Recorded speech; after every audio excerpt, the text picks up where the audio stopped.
माननीय अध्यक्ष महोदय, મને વર્ષ 2024-25ના કેન્દ્ર સરકારના પશુપાલન અને ડેરી મંત્રાલય વિભાગ નિયંત્રણ હેઠળ માગણીઓમાં ચર્ચા લેવા માટેનો મોકો આપ્યો એ બદલ અમારા નેતા રાહુલજીનો ખૂબ ખૂબ આભાર માનું છું।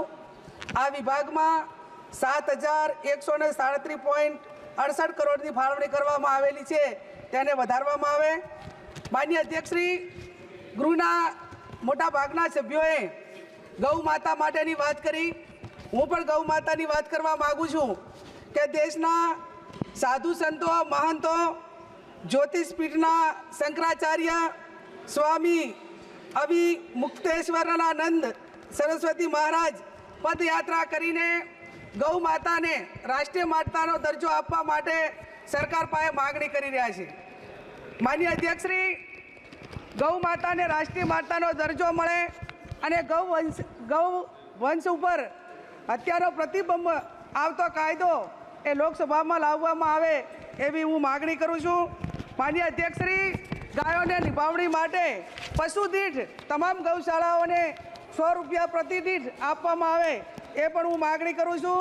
માનનીય અધ્યક્ષશ્રી, ગૌ માતાના દૂધમાંથી તમામ બનાવટો જે બનાવવામાં આવે તે ખૂબ ગુણકારી હોય છે અને જે આપણી પ્રાકૃતિક ખેતી હોય છે એ ખેતીમાં પણ ગાયના ગોબર માટેની ખૂબ જરૂર હોય છે।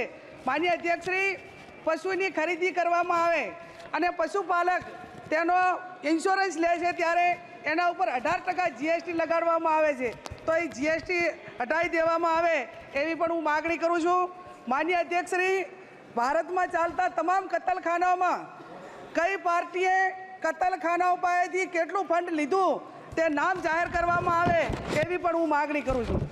માનનીય અધ્યક્ષશ્રી, પશુપાલકોના જે ગૌચરો હતા તે મોટા ભાગે ઉદ્યોગપતિઓને આપી દેવામાં આવ્યા છે અને એના કારણે પશુપાલકો અને વન પ્રાણીઓ એ ખૂબ મોટા મુશ્કેલીમાં મુકાણા છે।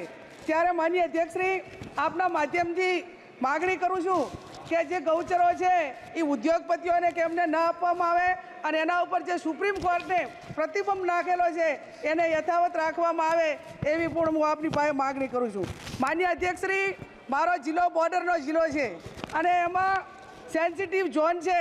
આ ઝોનમાં જે જંગલી પ્રાણીઓ છે એ પ્રાણીઓને જે જમીન ફાળવેલી છે એમાં મોટા ભાગે ઉદ્યોગો મીઠાના ઉદ્યોગો આવેલા છે, એના ઉપર પ્રતિબંધ મૂકવામાં આવે। માનનીય અધ્યક્ષશ્રી, મારો જિલ્લો એ પશુપાલન સાથે સંકળાયેલો છે અને પશુપાલન સાથે સંકળાયેલો છે ત્યારે મારા જિલ્લામાં બનાસકાંઠા જિલ્લાના ધાનેરા, દાંતીવાડા, પાલનપુર આ તાલુકાઓમાં સિંચાઈની વ્યવસ્થા નથી, એના ઉપર સિંચાઈની વ્યવસ્થા કરવામાં આવે એવી પણ હું આપની પાસે વિનંતી કરું છું।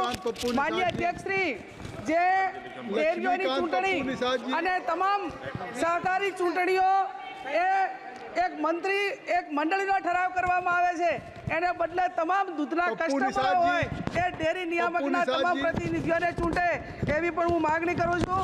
માનનીય અધ્યક્ષશ્રી, ડેરીનો સૌથી વધારે મહિલાઓ કરે છે। माननीय पीठासीन महोदय, मैं